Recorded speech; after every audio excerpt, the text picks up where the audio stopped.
coming in to give 30 days jail, given Mr. Ferenza's statement of indicating of the difficulty this has caused him. I'll reduce that a little bit, but not much. This case, I hereby sentence Mr. For direct contempt. I sentence Mr. Ferenza to 25 days in jail. Furthermore, I set this matter for hearing on my next in custody docket. He told me I had no jurisdiction, left the courtroom, and then amazingly was able to leave the building. I can't stand. I'm shackled like a criminal over a traffic citation. No, you're not here on a traffic citation. You're here on contempt. Are we having a contempt hearing, Your Honor? Well, I'm going to give you that opportunity. I'm going to advise you if you'd like it. Let me start by reading the relevant portions of the contempt rule, Mr. Ferenza. This is Rule 407. This is of the rules of civil procedure, but that same rule applies to criminal actions such as this one. I'll read the relevant sections. Subsection A1, disorderly or disruptive behavior, a breach of the peace, boisterous conduct, or violent disturbance toward the court, or conduct that unreasonably interrupts the due course of judicial proceedings, behavior that obstructs the administration of justice, disobedience or resistance by any person to or interference with any lawful writ, process, or order of the court, or any other act or omission designated as contempt by the statutes of these rules. This will be direct contempt, and I will cover that in a second, but the rule is contempt that direct contempt is contempt that the court has seen or heard and is so extreme that no warning is necessary, or that has been repeated despite the court's warning to desist. Subsection 4 defines punitive sanctions for contempt, which includes punishment by an unconditional fine, fixed sentence of imprisonment, or both, for a conduct that is found to be offensive to the authority and dignity of the court. Most notably is subsection B, as in boy, which says addresses direct contempt proceedings. When a direct contempt is committed, it may be punished summarily. In such case, an order shall be made on the record in writing reciting the facts constituting that contempt, including a description of the person's conduct, a finding that the conduct was so extreme as that no warning was necessary, or the person's conduct was repeated after the court's warning to desist, and a finding that the conduct is offensive to the authority and dignity of the court. Prior to the imposition of sanctions, the person shall have the right to make a statement of mitigation. Mr. Ferenza, I'm going to offer you that opportunity in a little bit. I make a specific finding that all conduct that I'm referencing occurred in my presence and therefore is direct contempt. Very specifically, let me make some reference. Mr. Ferenza has been disrespectful to the court, to opposing counsel, and even to my clerks throughout the proceeding. He's filed spurious documents. He's made nonsensical arguments. He's been argumentative with the court.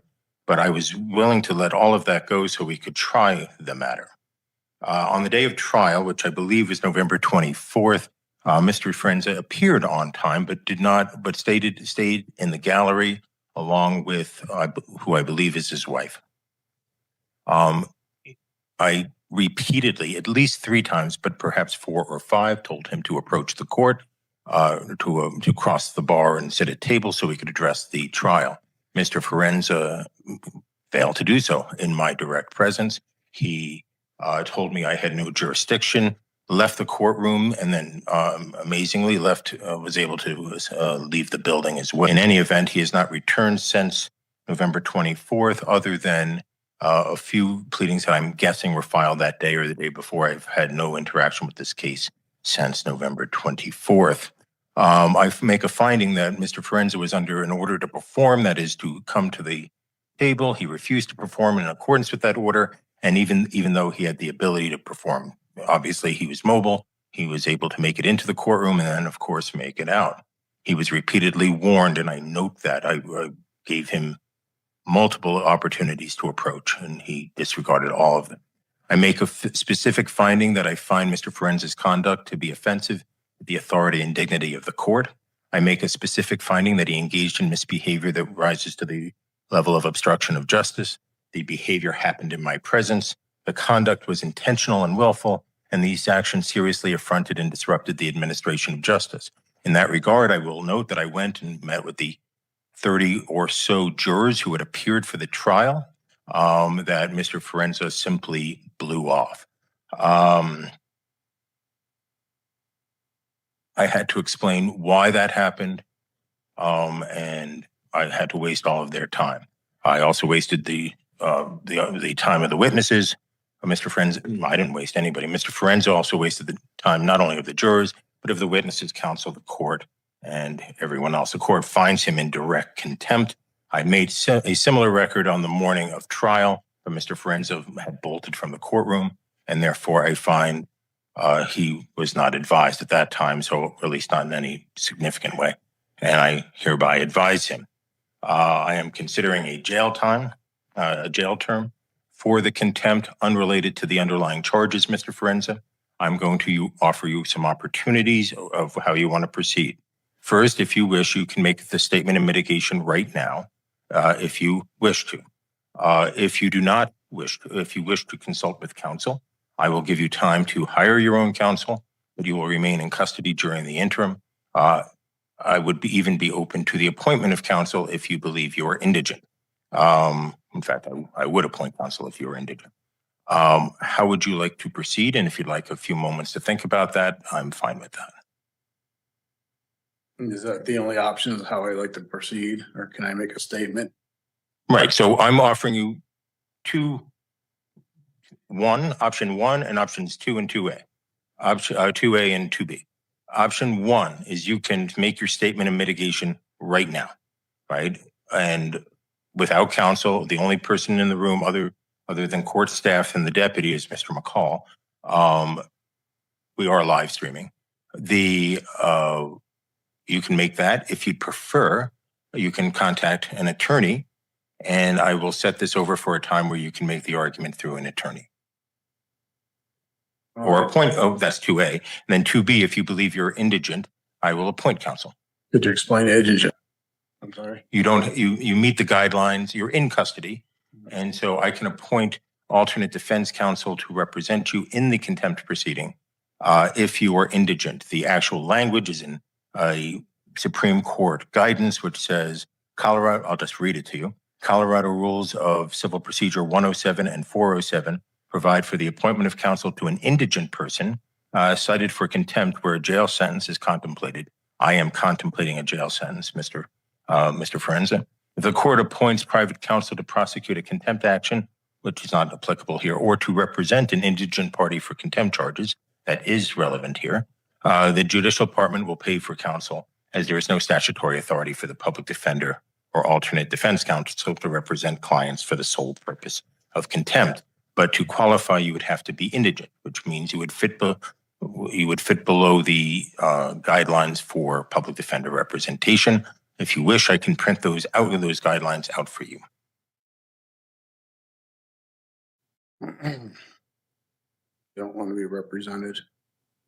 I'm sorry, I couldn't hear. I don't want to be represented. Okay, and you understand that, and I will allow you to make the statement of mitigation right now, but you understand you do have a right to counsel. The only way to look at it is I never got a fair trial walking into this. He failed to prove jurisdiction, sworn affidavit. The courts failed, personal, subject, territorial. I moved it to federal. I even had documents, which I sent. It was ignored. Everything gets ignored. I'm just, I guess I'll just let you beat me up, throw me in jail, get it over with, because you can't keep me the rest of my life. And then, I'll deal with the consequences and things later. I mean, that's where I'm at. Okay. It's not right over a traffic citation where all I did is I came here in good faith to resolve the matter. And it was just, I could get nothing.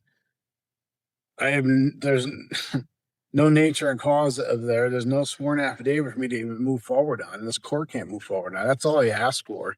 And it was like retaliatory. I just got beat up. That's all this is. It's a traffic citation. It's not a crime. Nobody was injured. If that's, if that's what you call justice and fair, I'm not here to sit here and pick at anybody, go after, and that's not what it's about. When I posted bond for whatever it was, I came here and I didn't run. I came here to settle the matter. And that's all I wanted to do. And I just wanted a fair trial. That's it. But you get in my shoes, and how does it feel when you're just getting beat up and the judge you feel is being biased in the case? I mean, what do we? What else, Mr. Forenza? Nothing else. Mr. McCall, I should have asked you this before I moved to me. Is there anything that people want to say on this? Your Honor, the people spent a good amount of time preparing for this trial. We actually brought the officer from across the state, met with him on the weekend beforehand to prepare for the trial. Officer Carnes was kindly enough, like I said, to drive on his own accord and his own expense to be here. He said he would come back for a retrial. He would request to be flown back, just given the type of the weather that it would be probably when you're done. The people are still open to a plea agreement in this case for the traffic citations. We understand Mr. Forenza's stance as a sovereign citizen of what law he feels applies, but Your Honor, we believe that the traffic laws of Colorado apply in this case. We are more than willing to negotiate a plea agreement to this day. But at this point, Your Honor, that's where the people are, Your Honor. We didn't anticipate any jail in this case. We didn't anticipate anything but to paying the penalties for speeding 25 to 39 over on the Riverside Parkway back in 2023. And the failure license.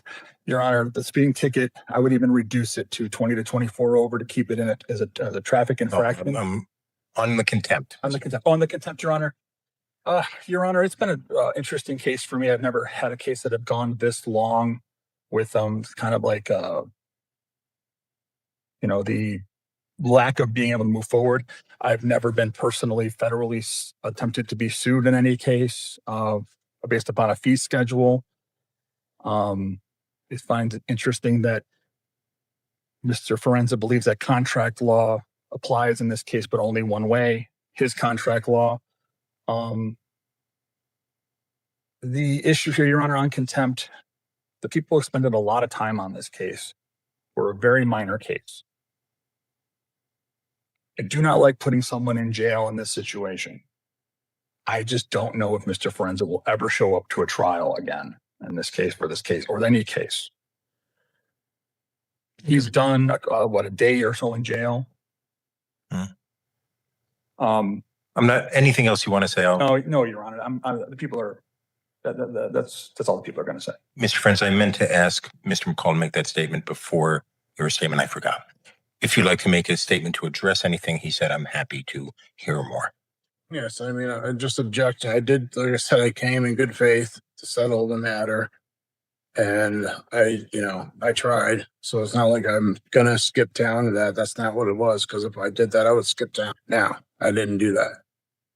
I came here to put the court on notice, let them know I was in federal jurisdiction. That's what I did. And I stood my ground for that. I have rights, and it's not about my contract. That's not what it is. And him for saying it's contract, and that makes it a commercial matter. So I'm here to settle the matter, set off and discharge. And as a secured party creditor, I have a right to do that. An attorney, in fact, representing the estate. So I would like to do that. Let's settle the matter. Let's just wash. I'll give you an opportunity to resolve the matter, but we're talking about the contempt right now. I view the contempt as your direct and unequivocal disregard of the court's order. What would you like to say in mitigation of that?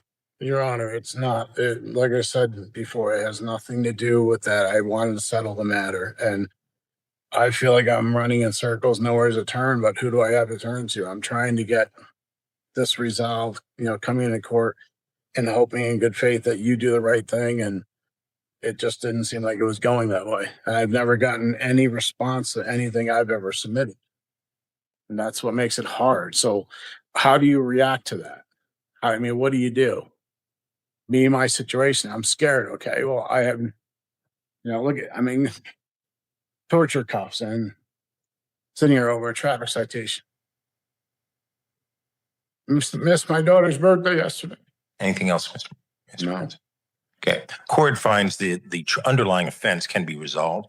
As Mr. McCall points out, these cases are frequently resolved on the first appearance for a fine and be done. I find that Mr. Forenza, I don't know about negotiations. That's not my area. but I find he has not litigated this in good faith. I find that he absolutely and unequivocally disregarded a repeated order of the court to come to the table on the morning of his trial. The remedy Mr. Forenza had would be to have the people try to prove their case beyond a reasonable doubt. He absolutely positively refused the court's order, despite repeated statements. It follows up a long history of disrespect from Mr. Forenza towards the court, and more specifically, the entire judicial system. I find there to be no good faith by Mr. Forenza. I am not addressing the underlying case. I do know that there's a new speedy trial date in that case. That new speedy trial date is July 8th, 2026. I thought about rescheduling the trial today, but I'm not going to do that. I'll do that at Mr. Forenza's next appearance. As to the contempt itself, and this is only as to the contempt, I note the difficulty. My plan was coming in to give 30 days jail, given Mr. Forenza's statement of indicating of the difficulty this has caused him. I'll reduce that a little bit, but not much. This case, I hereby sentence Mr. For direct contempt. I sentence Mr. Forenza to 25 days in jail. Furthermore, I set this matter for hearing on my next in custody docket I'll put him, though it's going to be a busy day, it doesn't make a lot of difference. Today's the 8th. Yeah, I want to set him in the next round. I'll set him on the Friday, January 23rd, 1 o'clock in the afternoon. Your Honor, We'll set trial at that time. Obligations and things I have to take care of. Can I post bail? I will be here. So noted. I've sent you on the contempt, Mr. Forenza. The next issue will be when I see you next time on the 23rd, right, is whether I should release you in custody on bond after the contempt sentence is over. There is a presumption that that you get a personal recognizance bond on a case like this for the underlying case, but that is overcome. And let me read you the language,